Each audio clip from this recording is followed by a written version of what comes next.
राधे राधे जी। कैसे हैं आप सभी लोग? आप सभी लोग स्वस्थ होंगे, कुशल मंगल होंगे। आप सभी के स्वास्थ्य और कुशल मंगल की कामना मैं ईश्वर से करती हूँ कि आप सभी लोग स्वस्थ रहें और कुशल मंगल रहें। एक गांव में एक अंधी बुढ़िया रहती थी। वह बहुत ही गणेश भक्त थी।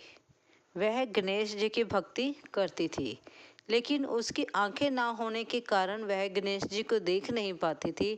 लेकिन उसमें श्रद्धा और भावना कूट कूट कर भरी थी। वह हर समय गणेश जी की भक्ति में लगी रहती थी। बहुत समय हो गया था उसको गणेश जी की भक्ति करते हुए। काफ़ी समय बीत गया, उसकी उम्र ही बीत गई गणेश जी की भक्ति करते हुए। एक दिन गणेश जी उसकी भक्ति से प्रसन्न होकर प्रकट होते हैं और उससे कहते हैं कि मांगो, तुम क्या मांगना चाहती हो? मैं तुम्हारी भक्ति से बहुत प्रसन्न हूँ।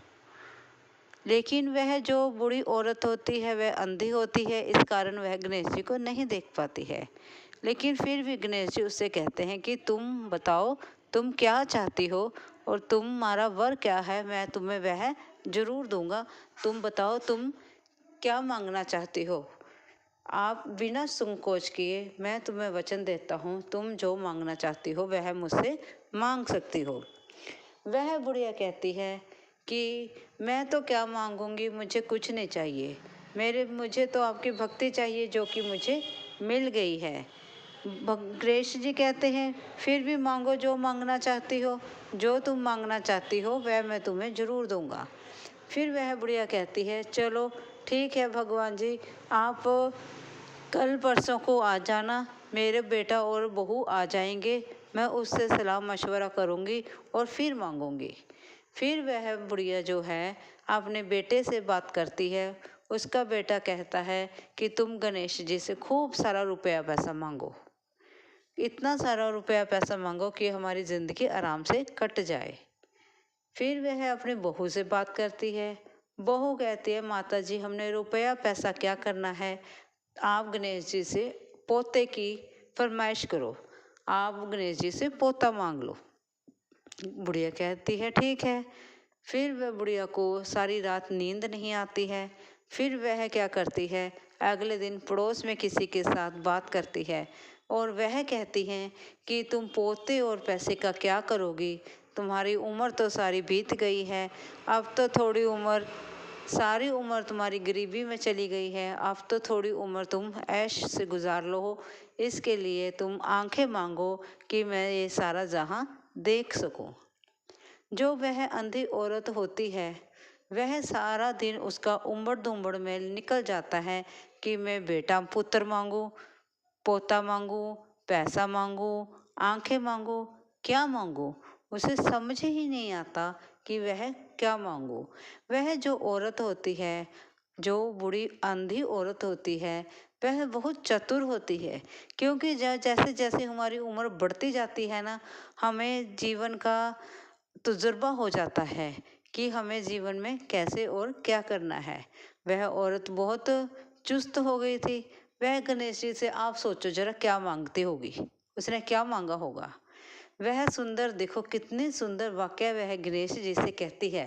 वह कहती है हे गणेश जी, अगर आप मुझे देना चाहते हैं कुछ, अगर आप मेरी भक्ति से प्रसन्न हैं और मुझे कुछ देना चाहते हैं, तो आप मेरे लिए बस इतना ही वर दे दीजिए कि मैं अपने पोते को सोने के चम्मच में दूध पीते हुए देखना चाहती हूँ। गणेश जी उसका ये वचन सुनकर बहुत प्रसन्न होते हैं और थोड़ा प्रसन्न होने के साथ साथ वो थोड़ा हैरान भी हो जाते हैं। वह कहते हैं माता, तुमने तो एक ही वाक्य में सब कुछ मांग लिया है। एक ही वाक्य में तुमने पोता मांग लिया है और खाना पीना भी मांग लिया है, पैसा भी मांग लिया है और आंखें भी मांग ली हैं। आप तो बहुत चतुर निकली। मैं तुम्हारी इस चतुराई से बहुत प्रसन्न हूँ। मैं तुम्हें यह वरदान देता हूँ कि तुम अपने पोते को सोने के चम्मच में दूध पीते हुए जरूर देखोगी। तथास्तु कहते हुए गणेश जी वहाँ से अंतर ध्यान हो जाते हैं और इस प्रकार से जो वह बूढ़ी औरत है अपने वचन पूरा कराती है गणेश जी से। इसी प्रकार से हमें भी अपनी चतुराई से, अपनी सूझबूझ से हर काम को करना चाहिए, हर डिसीजन को लेना चाहिए, ना कि किसी दूसरे की बातों में आकर अपने बनते हुए कार्य को बिगाड़ देना चाहिए। हमेशा कोई भी कार्य करो, सलाह हर किसी की लो, लेकिन सलाह मशवरा करने के साथ साथ दिमाग अपना यूज़ करो। अपना दिमाग आप लगाओ कि आप जो कर रहे हैं क्या वह आपके लिए सही है या नहीं है। इसलिए जिस प्रकार से उस बुजुर्ग औरत ने सब कुछ एक ही वाक्य में मांग लिया है, उसी प्रकार से हमें भी अपनी सूझबूझ के साथ अपने बिगड़े हुए कामों को सुधारना है और संवारना है, जिससे हम अपने साथ साथ अपने परिवार का जीवन भी अच्छे से चला सकें।